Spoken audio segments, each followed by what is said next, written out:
నమ శివాయ. City vision ప్రేక్షకులకి నమస్కారం.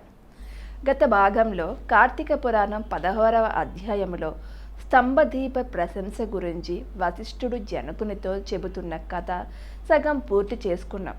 తర్వాత కథ మనం వింటూ తెలుసుకుందాం. అంగీరసుడు ధనలోభునకు చేసిన తత్వోపదేశము గురించి ఈ భాగంలో తెలుసుకుందాం. అంగీరసుడు ధనలోభునితో మునులతో ఈ విధంగా మాట్లాడుతున్నాడు. ఓ మునుశ్రేష్ఠులారా, ఓ ధనలోభి, నీకు కలిగిన సంశయంబులకు సమాధానము చెబుచున్నాను, వినుము. కర్మ వలన ఆత్మకు దేహధారణము సంభవించుచున్నది. కావున శరీరోత్పత్తికి కర్మ కారణమగుచున్నది.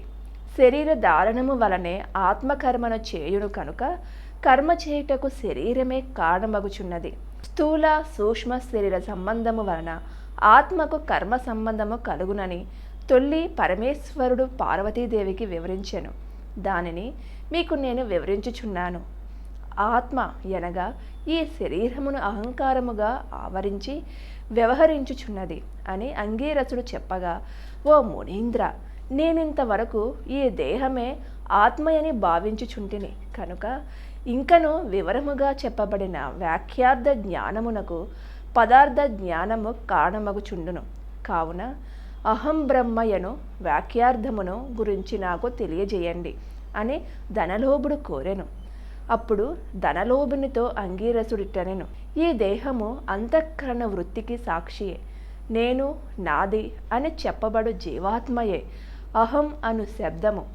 సర్వంతర్యామి అయి సచ్చిదానంద రూపమై పరమాత్మ నా అను శబ్దము ఆత్మకు శుటాదుల వలె శరీరమునకు లేదు.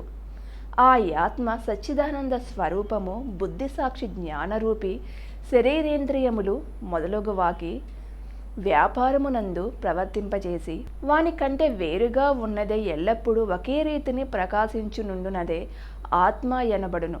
నేను అనునది శరీరేంద్రియాదులలో కూడా నామరూపంతో నుండి నశించునియేగాక ఇట్టి దేహమునకు జాగృత్ స్వప్న సుషుప్తి అవస్థలు స్థూల సూక్ష్మకార శరీరములను మూడింటి యందును నేను, నాది అని వ్యవహరించేదే ఆత్మయని గ్రహించుకొనుము. ఇనుము సూదంటు రాయిని అంటి పెట్టుకొని తిరుగునటులై శరీర ఇంద్రియాలు దేని ఆశ్రయించి తిరుగుచుండునో అదే ఆత్మ. అట్లే అవి ఆత్మ వలన తమ పని చేయును.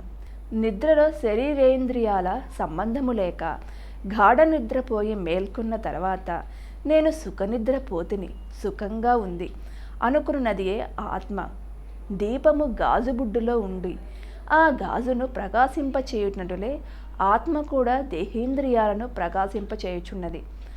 ఆత్మ పరమాత్మ స్వరూపమగుట వలన దానికి దారాపుత్రాదులు ఇష్టమగుచున్నారు. అట్టి విశేష ప్రేమాస్పందమగు వస్తునవేదో అదియే పరమాత్మయని గ్రహింపుము.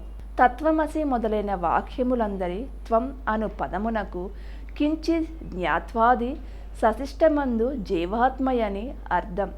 తట్ అనుపదమునకు సర్వజ్ఞ దిగుణాత్వ విశిష్టమైన సచ్చిదానంద స్వరూపమని అర్థము. తత్వమసి అనేది జీవాత్మ పరమాత్మల ఏకత్వమును బోధించును. ఈ రీతిగా సర్వజ్ఞత్వాది ధర్మములను వదిలివేయగా సచ్చిదానంద రూపమొక్కటియే నిలుచును. అదే ఆత్మ. దేహ లక్షణములుండుట, జన్మించుట, పెరుగుట, క్షీణించుట, చచ్చుట మొదలగు 6 భాగములు శరీరానికే గాని ఆత్మకు లేవు. జ్ఞానానంద స్వరూపమే పూర్ణతత్వము గలది. వేదములలో దేనికి సర్వజ్ఞత్వము, ఉపదేశము, సంపూర్ణత్వము నిరూపించబడినదో అది ఏ ఆత్మ.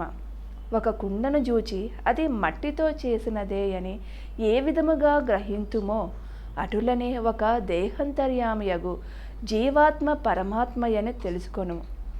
జీవులచే కర్మ ఫలమును అనుభవింపజేసేవాడు పరమేశ్వరుడనియు జీవుల కర్మ ఫలమును అనుభవింతురనియు తెలుసుకొనుము.